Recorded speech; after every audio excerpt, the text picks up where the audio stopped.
Seja muito bem-vindo ao terceiro dia da semana HIT, a semana de revisão intensiva com resolução de questões. Espero que você aproveite a aula de hoje. Lembra de assistir sentado, do computador, no ambiente favorável, anotar tudo aquilo que não sabia para rever depois e esteja presente domingo às 16 horas no YouTube do Grupo Medcoff para participar do grande final, o último dia aí, do fechamento da semana HIT e participar, concorrer aos prêmios. Então, boas aulas, bons estudos e até daqui a pouco. Um abraço. Olá pessoal, sejam muito bem-vindos à Semana HIT. Eu sou Daniel Haddad, sou professor de Medicina Interna. Eu, juntamente com os nossos professores especialistas, selecionei assuntos extensos e que despencam nas provas para poder mostrar para vocês um pouco da nossa filosofia de trabalho. Esse assunto que a gente vai falar hoje cobre basicamente 70% do que vai cair para vocês de gastroenterologia clínica. Para você que é R1, tem intersecção com cirurgia geral, tem intersecção com cirurgia gastro, que é as complicações do hepatopata, a cirrose e as suas eventuais complicações. O meu objetivo com essa aula é que com uma aula só vocês acertem 99% das questões sobre o assunto. Eventualmente, quando cobrarem o 1% de picuinha, eu garanto para vocês que ninguém vai acertar. Então, o nosso diferencial em relação à concorrência é exatamente esse. Enquanto na concorrência vocês vão receber 10 apostilas e vão ver 10 aulas sobre o assunto, aqui com uma aula eu garanto que vocês vão saber o necessário tanto para serem bons médicos quanto para ir muito bem nas provas. Vamos lá com a gente então.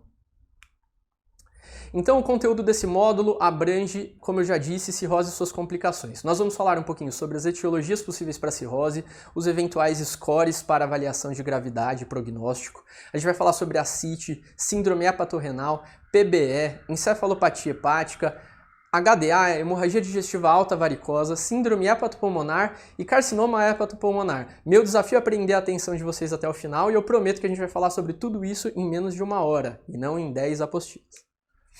Então os objetivos, claro, é que vocês façam a prova e se deem bem, mas para isso a gente vai precisar que vocês tenham muito bem o conceito da história natural e do prognóstico da cirrose, do manejo inicial das complicações e principalmente coisas que têm caído com frequência são os estudos mais recentes sobre o tema, sobre o manejo das complicações. No Medcoff, a nossa filosofia é que todos os professores começam a elaborar as aulas depois de fazerem todas as questões das principais universidades. Partindo desse princípio, a gente garante que tudo que a gente vai dar são coisas que caem, entendeu? E esse é um dos nossos principais diferenciais. Vamos começar então por uma questão da USP de São Paulo de 2020 para o R3 de Clínica. É um homem de 30 anos, etilista, que não tem nenhuma comorbidade conhecida, que apresenta-se com aumento do volume abdominal há 1 mês, junto com febre e perda de 10 quilos no período. Notem que é 1 mês de história, não é uma história aguda. E ele tem uma síndrome consumptiva, provavelmente. Perdeu 10 quilos no período e tem febre. Ao exame físico, ele está descorado, está subfebril, tem um abdômen globoso com sinal de ascite e sem demais particularidades. Na análise do líquido acítico, é mais provável encontrarmos o quê? Gradiente soracite elevado? Presença de cocos gram-negativos? Citologia oncótica positiva ou uma adenosina deaminase elevada?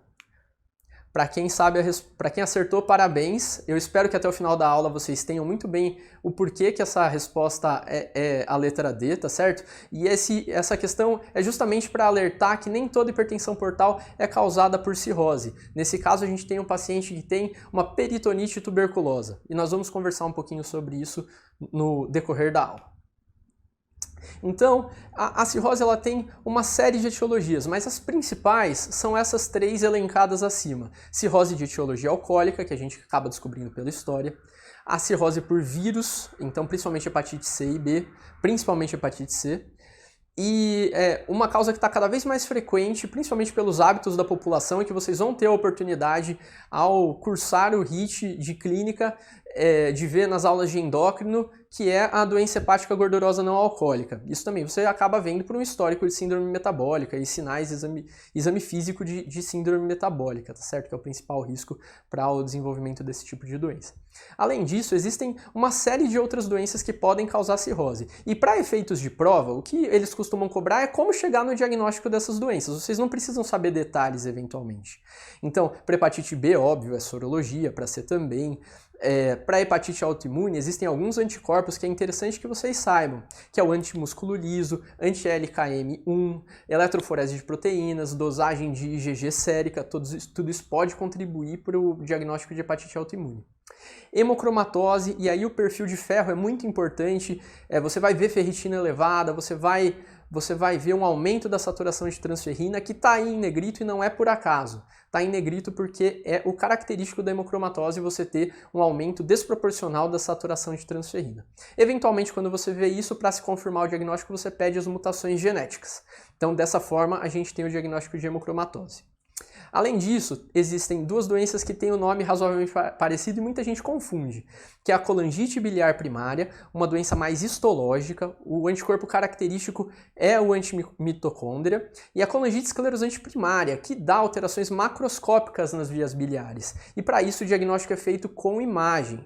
Veja a diferença. Para a colangite esclerosante primária, ultrassom e colangiorressonância vão ser muito importantes. Para a colangite biliar primária, eventualmente biópsia, a dosagem do anticorpo antimitocôndria. Além disso, outras doenças que costumam aparecer aí, doença de Wilson, que é causada por um depósito anormal de cobre no corpo, e aí você acaba descobrindo por dosar uma ceruloplasmina que vem baixa, o cobre na urina de 24 horas que vai vir muito aumentado, e o exame físico tem caracteristicamente um achado que são os anéis de Kaiser-Fleischer, que é uma anormalidade da córnea, tá certo?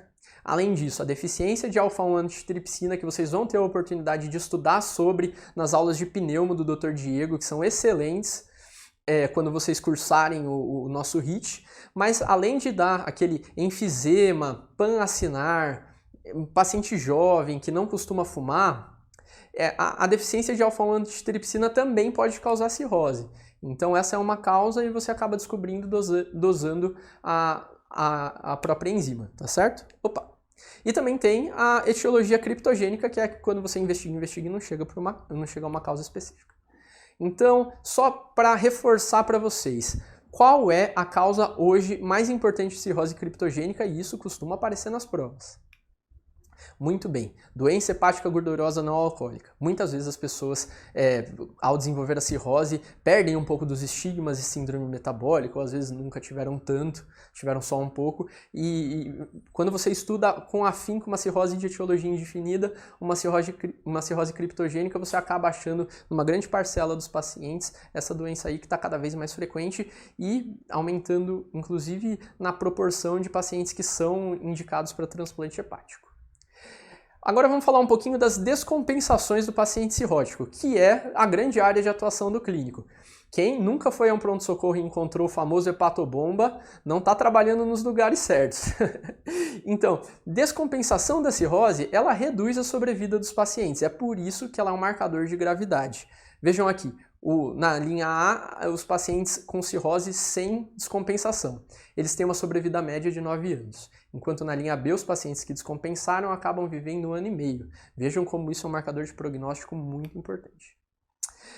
A partir do momento que a gente fala de prognóstico, em medicina a gente sempre tende a criar escalas.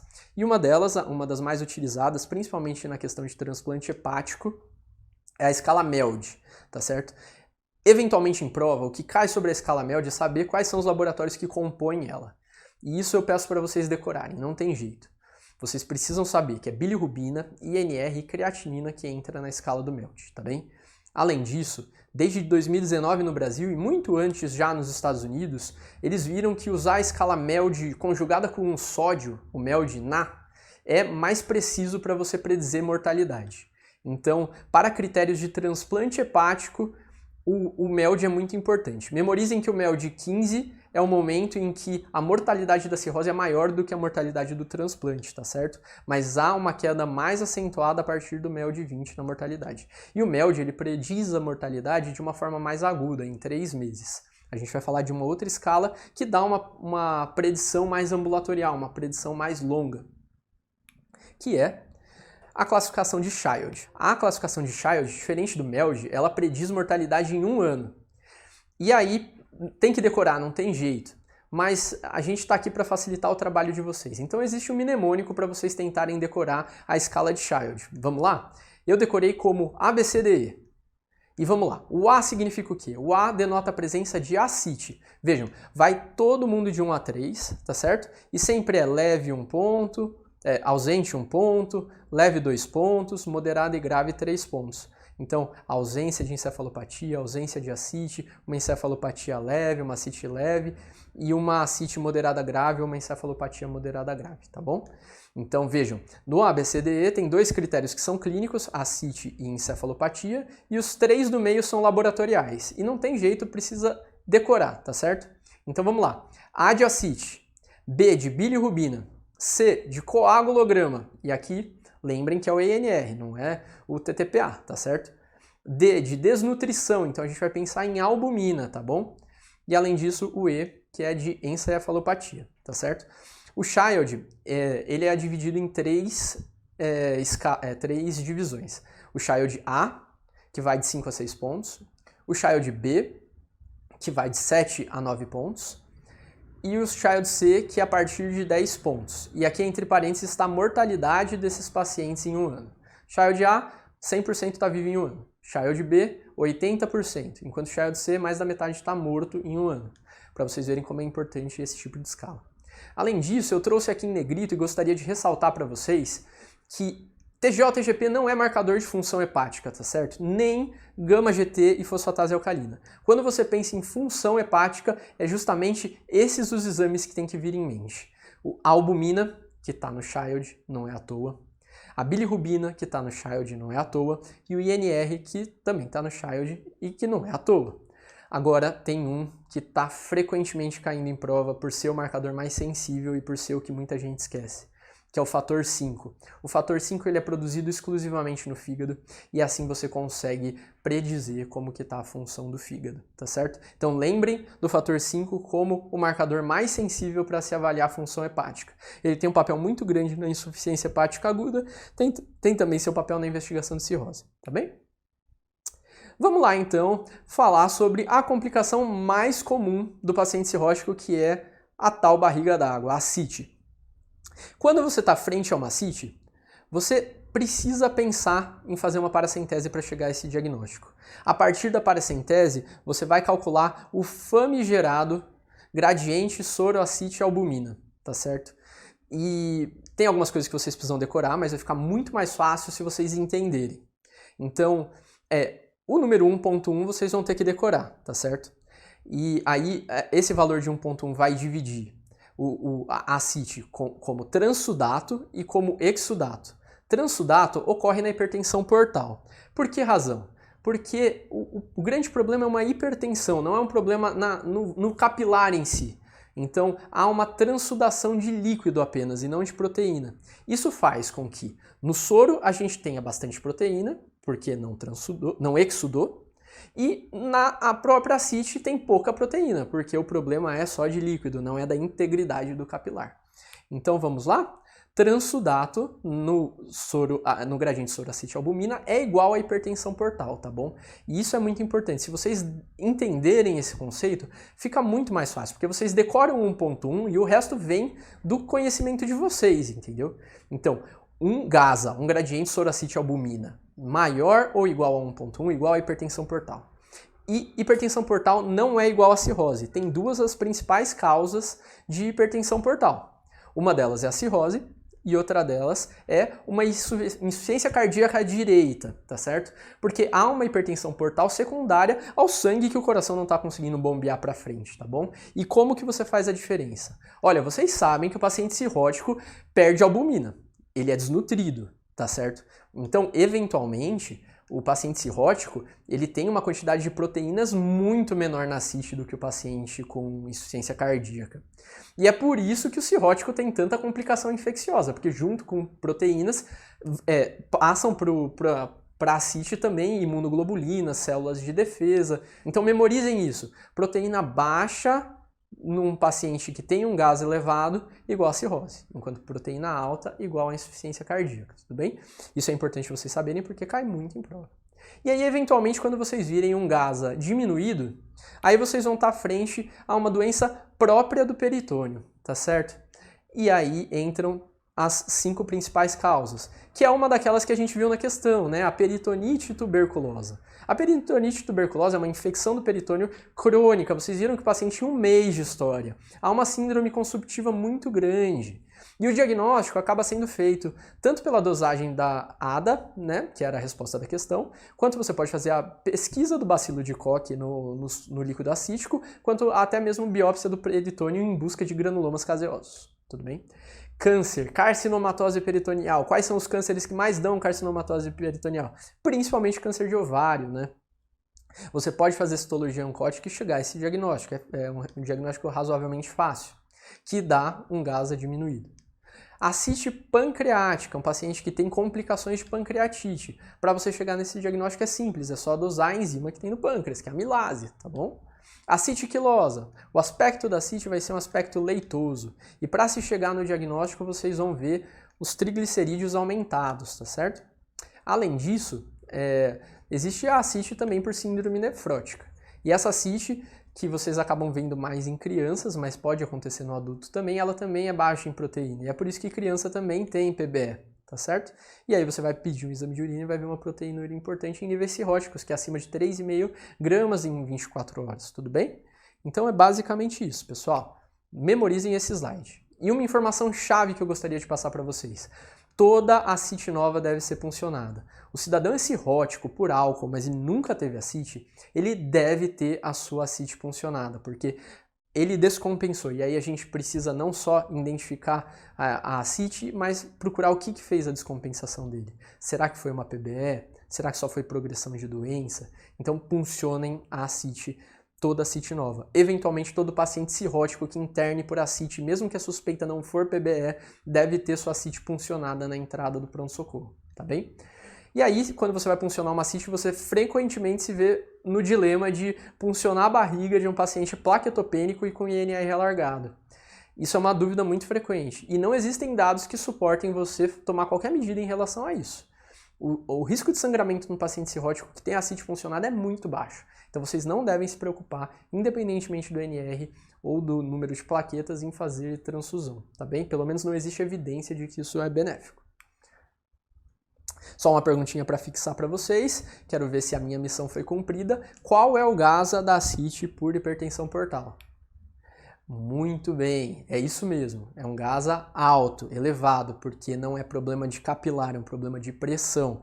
Então as proteínas estão no soro, não tem proteína na ascite. Subtraindo o soro pela ascite vai dar um número alto, porque está muito no soro e pouco na ascite, tudo bem? O número que vocês precisam memorizar é 1,1. Então vamos lá para a história natural da ascite agora, pessoal. O paciente ele sempre vai começar com uma hipertensão portal sem ascite, vai evoluir para uma ascite não complicada, eventualmente a ascite vai cursar com hiponatremia, e esse é um outro conceito chave de prova que vocês precisam saber. O sódio, quando está baixo, é um marcador de prognóstico muito importante para o paciente cirrótico com ascite. Então saibam que se você tem um paciente com ascite e hiponatremia, esse paciente é mais morredor ainda. O paciente cirrótico já é morredor, cirrótico com ascite morredor mais ainda. Agora quando está com sódio, meu Deus do céu, sódio baixo, tá enrolado. E eventualmente você vai chegar no diagnóstico de ascite refratária e que a gente vai definir o que isso significa, tá bom? Pois bem, tratamento então do paciente com ascite. O tratamento envolve aspectos dietéticos, diurético-terapia e alguns outros. Na questão da dieta, duas coisas são muito importantes e que caem bastante na prova. Você tem que restringir sódio para todos os pacientes. Todos os pacientes têm que ter uma ingestão diária de sódio menor do que 2 gramas por dia. E veja bem, é de sódio 2 gramas, não de sal. 2 gramas de sódio dá um pouquinho mais de sal, porque sal é NaCl, concordam? Então tem que ser 2 gramas de sódio por dia. Isso dá um pouquinho mais do que 3 gramas de sal, tá bom? Você tem como monitorar a adesão do paciente. Basicamente, todo o sódio que você ingere, você acaba urinando. Então, paciente que urina muito sódio em 24 horas sem diurético é um sinal de má adesão e você pode fazer essa monitorização. E a restrição hídrica? O paciente tem muita água na barriga. É natural a gente pensar que a gente deve restringir a água para eles. Mas não é todo paciente cirrótico que precisa de restrição hídrica. O paciente cirrótico que precisa de restrição hídrica é apenas o paciente que tem hiponatremia grave. Isso varia de fonte para fonte, mas em geral eu sugiro que vocês decorem 125. O sódio abaixo de 125 ou uma hiponatremia com sintomas neurológicos merece uma restrição hídrica, tudo bem? Diurético terapia. A diurético terapia no cirrótico ela tem uma peculiaridade. Paciente cirrótico você precisa associar esses dois diuréticos. Eles precisam estar juntos, eles andam como irmãos. E eles precisam estar juntos numa proporção que é exatamente essa que eu estou mostrando, de 100 mg para 40 mg. Então, é espironolactona que vai agir no eixo renina-angiotensina-aldosterona, que é muito ativado nesses pacientes, e a furosemida que vai fazer você perder líquido. Então, esses diuréticos têm que estar associados, e eles precisam ser titulados a cada 3 a 5 dias até o paciente ter uma melhora dessa CIT, tudo bem? A dose máxima costuma ser 400 mg para 160, tá bom? 400 mg de espironolactona para 160 de furosemida. E aí você precisa pensar em outras coisas que estejam contribuindo para o desenvolvimento dessa CIT. Eventualmente o paciente não parou de beber, eventualmente ele está tomando anti-inflamatório não esteroidal que contribui para isso. E sempre pesquisando coisas que podem estar contribuindo para isso, medicamentos e hábitos, tá bom? Às vezes ele é um obeso muito grande, tem uma síndrome metabólica que está constantemente agredindo o fígado, etc. Alguns conceitos para a prova. Qual que é o principal efeito colateral da espironolactona? Ginecomastia. Muitos homens acabam não tolerando a medicação. E aí se tem a amilorida como uma opção que não causa tanto isso, tá bom? Além disso, todo paciente com ascite, principalmente ascite refratária, deve-se interromper o propanolol. Isso vem de evidências recentes que o propanolol nesse cenário pode aumentar a chance de disfunção renal e de síndrome hepatorrenal. Isso está caindo e é uma tendência a cair cada vez mais. Paciente com ascite refratária não tem conversa, mesmo se ele tiver varizes de esôfago, ele precisa suspender o propanolol, tudo bem? Todo paciente que tem uma complicação da cirrose tem uma sobrevida muito diminuída, como eu mostrei para vocês, então devem ser avaliados pelo transplante de fígado. E aí tem um estudo recente muito interessante, que só não é factível numa população como um todo, porque é extremamente caro, porque repor albumina é muito caro. Mas os pacientes cirróticos compensados por ascite, que estão em tratamento otimizado com diurético terapia e dieta, se você infundir semanalmente albumina para eles, você aumenta a sobrevida deles. Isso veio num estudo chamado estudo ANSWER. Próximo. Então agora a gente vai definir a ascite refratária. O que é a tal da ascite refratária? Pois bem, a ascite refratária basicamente é que não responde ao tratamento inicial que a gente conversou. Você precisa monitorizar se ele está ingerindo pouco sódio, e isso você vê pela urina, tá bem? E além disso, o paciente não está respondendo à dose máxima dos diuréticos, ou não tolerou o aumento da dose. Isso é o conceito de ascite refratária, tá bom? E o tratamento para ascite refratária é ficar fazendo paracenteses de alívio periódicas. Lembrar que, questão de prova, todo paciente faz uma paracentese e tira mais do que 5 litros, deve-se repor albumina, 8 gramas de albumina por litro retirado, como prevenção de uma síndrome hepatorrenal, que acontece com frequência nos pacientes que perdem muito ascite, tá bom? E existem duas opções de tratamento, essa da paracentese seriada, tá certo? De alívio, e tem a opção de você fazer a TIPS, que é uma derivação porto-sistêmica. Você pega a comunicação da veia porta, que está toda hipertensa, e comunica com a derivação, com uma veia sistêmica, que no caso seria a veia cava inferior. E aí esse paciente tem uma queda rápida da hipertensão portal e diminui a produção de ascite. Problema disso, o fígado ele é muito importante para a depuração de várias substâncias. Fazendo TIPS você aumenta muito o grau de encefalopatia do seu paciente, então tem que tomar cuidado com o risco disso. Porém, a TIPS é mais eficaz em controlar a ascite do que paracenteses seriadas. E lembrar que tudo isso deve ser feito como ponte para o transplante do fígado, porque esses pacientes são muito, muito graves mesmo. Agora a gente vai falar sobre outra complicação que costuma seguir esse mesmo roteiro. Você chegou numa ascite refratária, a chance de você fazer uma síndrome hepatorrenal é muito grande, tá bem? E o que é essa tal dessa síndrome hepatorrenal? Pois bem, as características da síndrome hepatorrenal é uma piora da função renal por conta da própria cirrose. E o paciente precisa ter ascite para ter essa síndrome, tá certo? Não é um paciente cirrótico compensado que vai fazer síndrome hepatorrenal. Ele precisa ter ascite, geralmente uma ascite refratária. Ele tem que ter um prejuízo da creatinina sérica, uma creatinina sérica aumentada. Além disso, não pode haver melhora dos níveis da creatinina após a suspensão dos diuréticos, porque muitas vezes os pacientes podem fazer disfunção renal por excesso de diurético, como um mecanismo pré-renal. Você suspendendo o diurético por 2 dias, você tira esse viés. Poxa, tirei o diurético e não melhorou, então pode ser que seja hepatorrenal. Além disso, junto com a suspensão do diurético, você precisa expandir o paciente com albumina, para ver se você tira um componente de pré-renal. Então, ele não pode ter melhora após 2 dias de suspensão do diurético e 2 dias de infusão de albumina. E aí é 1 grama por quilo até 100 gramas, tudo bem? Outra coisa que você precisa ver é que não tem o paciente cirrótico não pode ter outros fatores agressores do rim. para você considerar que é uma síndrome hepatorrenal. Então ele não pode estar séptico, porque a sepse pode contribuir para uma lesão renal aguda. Ele não pode estar usando medicações que são nefrotóxicas, ou se está usando, precisa tê-las suspendidas, tá bem? E outra coisa muito importante que está aqui de negrito, não é à toa, é que você precisa analisar a morfologia dos rins por um ultrassom e não ver doença. E além disso, quando você pedir uma urina 1, você vai ver um sedimento sem alterações. É isso que vai diferenciar um cirrótico com uma glomerulonefrite, com uma nefropatia diabética, de um paciente cirrótico com a tal da síndrome hepatorrenal. Então atenção, como que se faz esse diagnóstico? Já falei para vocês, vamos lá. É um paciente com uma lesão renal aguda, você precisa tirar diurético, descartar a infecção, tirar drogas nefrotóxicas, fazer uma prova com albumina, tá bem? Por 2 dias. Se não tiver resposta, aí pode ser síndrome hepatorrenal e vocês precisam pensar naquelas outras coisas que a gente conversou, tudo bem? Aqui só um gráfico mostrando como que é a história, como costuma ser a história natural da síndrome hepatorrenal. Eventualmente você tem uma síndrome hepatorrenal tipo 2, e a diferença da tipo 1 e tipo 2 é o prognóstico. A tipo 1 é muito mais grave que a tipo 2. A tipo 2 acontece em meses. Há um aumento da creatinina acima de 1,5 num paciente que costuma ter ascite refratária, mas não necessariamente. E isso vai acontecendo por meses, até o momento que continua piorando, mas aí ele tem uma peritonite bacteriana primária, ou em inglês SBP, né? Spontaneous Bacterial Peritonitis. Meu inglês é ruim, né? Tá bom. Seguindo então. Ele tem essa infecção e aí, em semanas, então em menos de 2 semanas, ele termina de fritar o rim de uma maneira muito aguda. Então, diferença da síndrome hepatorrenal tipo 1 e tipo 2 é o prognóstico. A tipo 2 ela ainda tem um prognóstico um pouquinho melhor, que acontece em meses, e a tipo 1 acaba acontecendo em 15 dias. Você frita seu rim em 15 dias, é uma doença extremamente grave. Tratamento, então, da síndrome hepatorrenal. Basicamente, o tratamento é você manter a albumina que você vinha fazendo e associar terlipressina, tá bom? A terlipressina é uma excelente opção para o paciente com hipertensão portal, tá? E aí você acaba reavaliando o paciente em 2 dias. Se não houve uma queda adequada de creatinina, você pode ir titulando essa terlipressina para cima.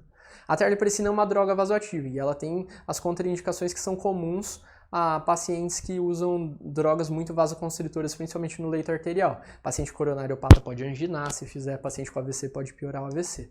Além disso, você pode ter como efeitos adversos isquemia de extremidades, congestão pulmonar, dor abdominal, diarreia, tudo isso por uma extensa vasoconstrição, tá bom?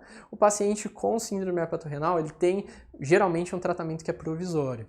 Se ele não respondeu, ele precisa ir para diálise, depois ele precisa ir eventualmente para um TIPS, né, para uma derivação porto-sistêmica, como ponte final para o transplante hepático, porque esse cara tem um prognóstico que está cada vez mais sombrio. Beleza, pessoal? Próximo, então. Eventualmente a gente tem isso daqui. A gente não falou dela ainda tanto, que é a peritonite bacteriana espontânea. Ela pode fazer com que o paciente saia, por exemplo, de uma ascite não complicada, pule todo esse percurso e já caia numa síndrome hepatorrenal. Então, um dos principais fatores de risco para a síndrome hepatorrenal, decora aí, é a tal da peritonite bacteriana primária, tá bom? Como que você diagnostica a peritonite bacteriana primária ou espontânea? Basicamente é você ver uma contagem de leucócitos na ascite, de polimorfonucleares na ascite acima de 250. E vejam bem, eu quero até reforçar, quase enganei vocês. Precisa ser polimorfonucleares. Então, quando vocês veem a celularidade total do líquido, muitas vezes eles dão leucócitos. Isso é pegadinha da prova. Vocês precisam olhar só os polimorfonucleares, ou seja, neutrófilos. Tá certo? Eventualmente, algum outro polimorfo nuclear. Mas, basicamente, você precisa ver mais de 250 polimorfonucleares. Exemplo, você foi lá, puncionou a ascite e veio 550 leucócitos, mas com 30% de neutrófilos. Não se trata de uma PBE. Então, lembrem disso, é polimorfonuclear. Isso muita gente acaba errando.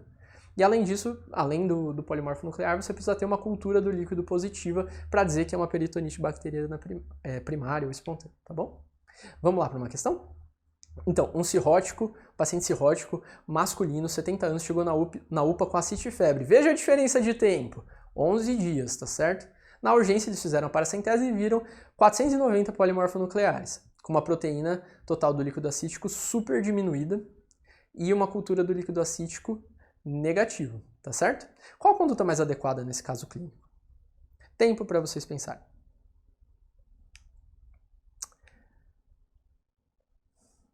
Então vamos lá, olha só, o pessoal lá do Pernambuco foi bonzinho pra caramba, né? Colocou já direto os polimorfonucleares, 490. Então, 490 polimorfonucleares, ok, você tem um dos critérios. Mas lembra que eu falei da cultura? Putz, aí ele deu cultura negativa, né? Então do que isso se trata? Vamos lá. Então aí vocês vão precisar de outros dois conceitos para a prova. O que é a ascite neutrofílica? É exatamente isso que esse paciente tem. Ele tem os critérios para aumento de polimorfonucleares, mas a cultura veio negativa por alguma razão. A sensibilidade dela não é perfeita. E a conduta para ascite neutrofílica é tratar. Você vai tratar como se fosse uma PBE, tudo bem? E aí a outra opção seria um cara que tem cultura positiva, mas o polimorfo nuclear diminuído. Isso pode ser contaminação da sua punção. Então, eventualmente, você precisa repuncionar. Se o paciente tem um quadro clínico muito característico de PBE, eventualmente se trata. Mas para a prova, memorize isso. Bacteriacite igual a repunção, tá bom? Então, a resposta para essa questão é basicamente tratar como se fosse uma PBE. Iniciar uma cefalosporina de terceira geração. Aqui só uma tabelinha para memorizar isso que eu falei para vocês. A única coisa que eu não falei aqui é a peritonite bacteriana secundária, porque paciente cirrótico tem o direito de ter peritonite infecciosa por outras causas. Uma pessoa ígida que tem uma apendicite perfurada, ela vai ter uma peritonite e vai ser infecciosa. No cirrótico, para diferenciar da peritonite bacteriana espontânea, você tem a secundária, que é geralmente por alguma complicação intraabdominal. Geralmente isso dá infecção polimicrobiana e os exames outros solicitados costumam ser DHL e glicose, que estão o DHL muito aumentado e a glicose muito consumida. Eventualmente você precisa de exame de imagem para diagnosticar a causa desse problema e vai precisar tratar com antibiótico e chamar os nossos colegas cirurgiões para resolver. Às vezes a gente precisa deles, infelizmente. Pois bem, peritonite bacteriana espontânea. Quando que você vai suspeitar? Então é um cara que tem febre e dor abdominal, ou como eu disse para vocês, qualquer descompensação de ascite, você tem que pensar se não é uma PBE e ter um limiar super baixo para funcionar, tudo bem? Tratamento, primeira linha é cefotaxima. A gente não tem tanto no Brasil, ceftriaxona é uma excelente escolha. Então tratamento, cefalosporina de terceira geração, beleza. Agora se o cara tem uso de antibiótico recente ou é uma PBE hospitalar, o cara está internado por um tempo e acaba fazendo a infecção, eventualmente você pode usar cefepima, que é uma cefalosporina de quarta, ou tazocin, tá bom? Que é a piperacilina mais tazobactam. Em que momentos que vocês devem fazer profilaxia de hepatorrenal para o paciente com PBE? Para você que é R1, memorize assim, todos os pacientes. Você vai fazer albumina no D1 e albumina no D3. Isso daí é diferente daquele conceito de usar albumina para o paciente hepatorrenal, tudo bem? Para o paciente já tem uma síndrome hepatorrenal. Aqui você está tentando evitar, tá bom? E aí você vai dar no D1 e no D3, tá? Eventualmente, para você que está prestando o R3, é interessante você saber que tem alguns critérios aí para economizar a albumina. Você só faz profilaxia se a creatina for maior que 1, a ureia for maior que 60 ou bilirrubinas totais maior que 4. Eventualmente, com muita frequência, vocês vão ver isso, né? Que o limiar é super baixo. A maioria dos pacientes vão estar com uma ureia acima de 60 ou uma creatina acima de 1, tá bom? Ou mesmo a bilirrubina se for um cirrótico grave, tá? Profilaxia, então, de síndrome hepatorrenal com albumina, não esquecer, beleza? E aí, quando fazer profilaxia primária e secundária em outros, da própria PBE. Então, veja, o cidadão internou por conta de uma HDA varicosa. Esse cara tem indicação de fazer profilaxia primária. Junto com todas as medidas para HDA, vocês precisam botar ceftriaxona. Há cada vez uma preferência maior por ceftriaxona nesse cenário. Existe a opção da norfloxacina, mas preferencialmente a ceftriaxona, tudo bem? E tem que dar por 7 dias. Tá bom? Existe esse outro conceito que eu não deixei em negrito, que é mais para quem está prestando o R3, que é o paciente que tem cirrose com ascite, tem uma proteína diminuída, ou seja, uma predisposição a fazer infecção, e tem uma disfunção hepática grave ou disfunção renal. Esse cara também tem indicação de fazer profilaxia enquanto esse tipo de evento estiver acontecendo, tá bom? Além disso, todo paciente que teve uma PBE vai ter que usar antibiótico para o resto da vida. Geralmente esse antibiótico é o Bactrim ou o norfloxacino, ok? Então, próximo. Agora a gente vai para mais uma das complicações, a complicação que deixa o paciente cirrótico meio doidinho, que é a encefalopatia hepática, tá bem? A encefalopatia hepática, o que costuma cair mais em prova é você saber graduá-la, tá bom? Saber quais são os achados mais precoces, tá? E eventualmente tratamento. Então vamos para isso. Encefalopatia grau 1. O que você vai ter inicialmente é uma alteração de sono, um déficit de atenção. Sintomas que às vezes, muitas vezes passam despercebidos. Isso daqui não indica internação, tá bom? Agora, a partir do grau 2, você costuma internar os pacientes com encefalopatia. Grau 2, o grande marcador da encefalopatia grau 2 é o flapping.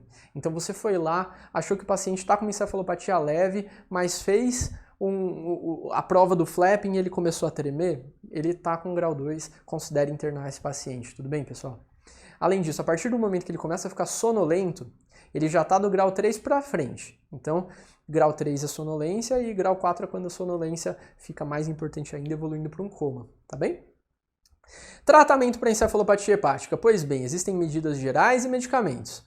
Medidas gerais você precisa, claro, considerar proteger as vias aéreas, hidratar o paciente. Muitas vezes eles fazem encefalopatia por desidratação por conta dos diuréticos que vocês usam em doses cavalares por conta da ascite, tá bom? Então suspender diuréticos, não esqueçam disso, tá bom?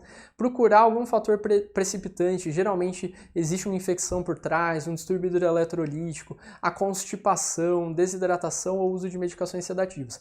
Por que a constipação aumenta a chance de você fazer encefalopatia hepática?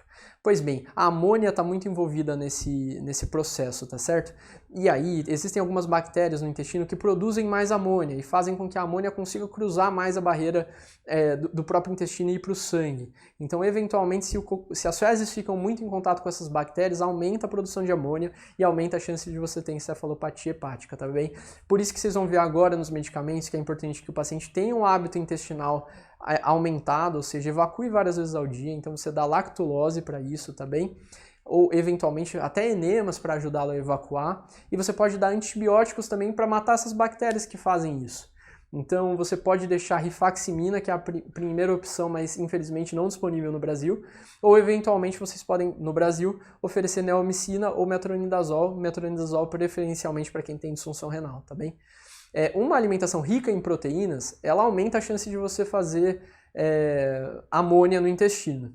E aí é uma pegadinha frequente de prova. Apesar disso, você não pode fazer o cara parar de comer proteína. Porque se ele parar de comer proteína, eventualmente ele vai desnutrir, isso vai ser ruim para ele. Então não tem benefício você pedir para o paciente encefalopata parar de comer proteína. Você tem que ter uma ingesta normoproteica, então não pode ser exagerada nem diminuída.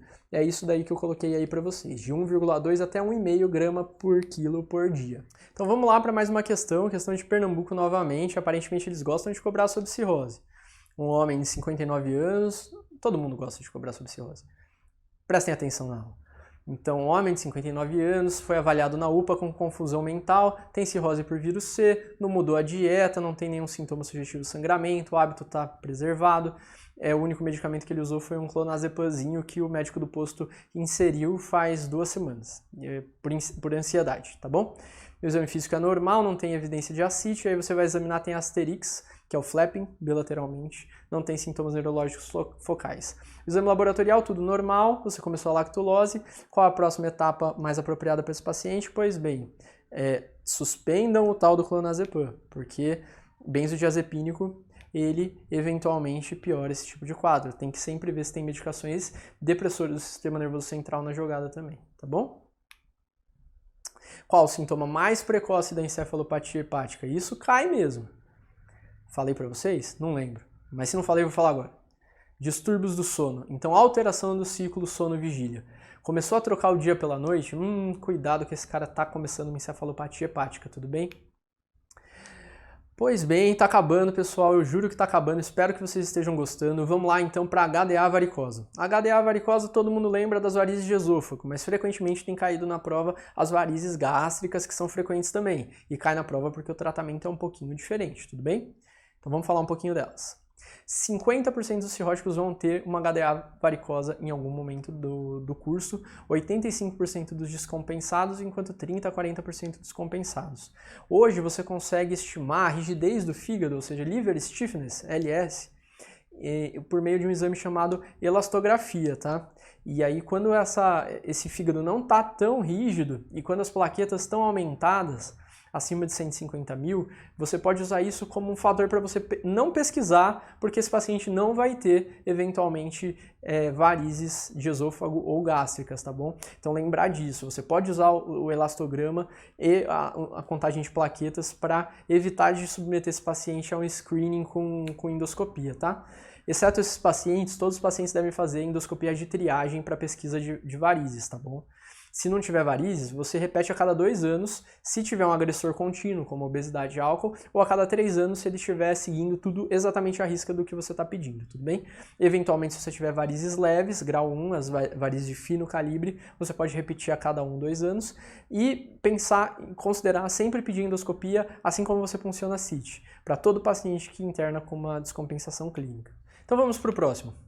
Então, todo paciente com HDA varicosa deve ser estabilizado, certo? Monitorizado, idealmente em sala de emergência, tudo bem? Deve-se considerar proteger as vias aéreas do paciente. Eventualmente, enquanto não chega sangue, você faz expansão com cristalóide. Se ele estiver chocado, já peça o sangue de imediato, tudo bem? Não espere HB/HT se ele estiver chocado. Transfundi-lo sempre que o HB estiver abaixo de 7, tá legal? Se tiver com HB de 9 e o paciente não estiver chocado, você consegue fazer uma conduta conservadora por enquanto, tá bom? Além disso, é muito importante para HDA varicose, isso é particular da HDA varicose, se for uma úlcera gástrica, você não vai fazer, dar terlipressina, tá bem? Ou octreotide. Tá? A terlipressina é 2 mg cada 4 horas por 48 horas, depois você vai tratar com 1 mg a cada 4 horas por 5 dias, e lembrar de o que a gente discutiu na PBE. Esses pacientes têm indicação de fazer profilaxia com ceftriaxona para peritonite bacteriana espontânea. Eventualmente Norflox, mas eu já falei para vocês, preferencial, vocês vão ver cada vez mais em provas a ceftriaxona, tá bom? Lembrar também que o paciente que está extremamente plaquetopênico, ou seja, um paciente que tem plaquetas abaixo de 50 mil ou com INR muito alargado, deve fazer transfusões de outros hemocomponentes, como plaquetas, plasma fresco congelado, eventualmente vitamina K, e enquanto você não tem certeza que sangrou das varizes, você deve fazer omeprazol em dose de hemorragia digestiva alta. Esse é o tratamento completo do paciente com HDA, tá bom? E o tratamento final vai ser endoscopar. Esse cara precisa ser endoscopado em até 12 horas, tá certo? E o ideal é que o endoscopista consiga fazer uma ligadura, preferencialmente, ou eventualmente uma esclerose, para o paciente que tem uma HDA varicosa esofágica, tá legal? Agora, o paciente que tem uma HDA varicosa gástrica, esses locais do estômago, eles são muito difíceis de serem ligados. E é por isso que se desenvolveu o cianoacrilato. Então, usem cianoacrilato para HDA varicosa gástrica. Questão de prova, qual o tratamento para varizes gástricas? Cianoacrilato. Eventualmente o paciente vai sangrar, você vai fazer a terapia endoscópica, ele vai sangrar de novo, você vai fazer uma nova terapia endoscópica, ele vai sangrar de novo, e aí a partir da segunda endoscopia você chama de HDA varicosa refratária. Esse paciente tem indicação de colocar o tal do balão de Sengstaken-Blakemore, que vocês precisam pelo menos saber que existe, tá bom? Ele é usado nesse tipo de quadro, para você tamponar o sangramento mecanicamente com um balão que infla na região do esôfago. E você pode eventualmente fazer TIPS, ou seja, uma derivação porto-sistêmica, para diminuir a hipertensão portal e, consequentemente, diminuir o sangramento. Eventualmente, existem alguns outros tipos de cirurgia para derivação porto-sistêmica que não há TIPS, que é feita por radiologia intervencionista. Cirurgia mesmo, aberta para você fazer, mas é cada vez menos feito. Só os cirurgiões gástricos que vão falar disso para vocês, eventualmente, se vocês tiverem interesse, tá bom? Profilaxia de HDA. Você pode fazer a profilaxia no cara que não sangrou nunca, que é a profilaxia primária, ou você pode fazer a profilaxia no cara que já sangrou alguma vez, que é a profilaxia secundária. Vamos falar da primária primeiro. Paciente com varizes de médio ou grosso calibre, acabou. Precisa fazer ligadura preferencialmente ou beta-bloqueador, tá bom? Agora, paciente que tem uma variz de fino calibre, não necessariamente precisa. Eventualmente, se ele tiver alguns sinais que pode sangrar, que é o sinal da cor vermelha, ou for um cirrótico Child muito descompensado, um Child C, aí esses caras aqui, variz fino calibre mais um desses dois, precisa de beta-bloqueador como profilaxia primária, tudo bem? Então, varizes de fino calibre sem sinais de alarme, sem hepatopatia muito descompensada, observa. Os outros, beta-bloqueador. Isso vocês precisam saber, pessoal. Paciente que faz uma profilaxia secundária. Esse cara deve fazer sempre beta-bloqueador mais ligadura. E lembrar que existem algumas opções de beta-bloqueador, idealmente os não seletivos, propanolol, nadolol, eventualmente você pode usar o carvedilol, mas ele é mais utilizado para profilaxia primária, tudo bem?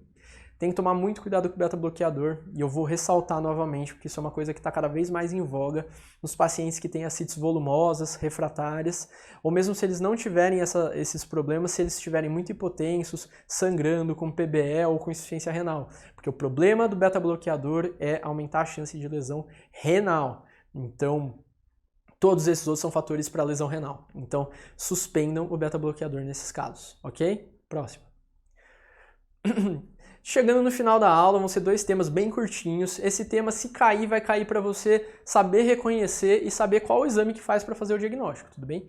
Eventualmente, os pacientes com cirrose, eles podem desenvolver a tal da síndrome hepatopulmonar, que é uma lesão pulmonar, uma dessaturação, certo? Uma queda de oxigênio no sangue causada pela própria cirrose. Alterações da cirrose fisiopatológicas que a gente vai deixar para a concorrência explicar, porque não cai em prova e só vai fazer vocês se frustrarem. O que vocês precisam saber?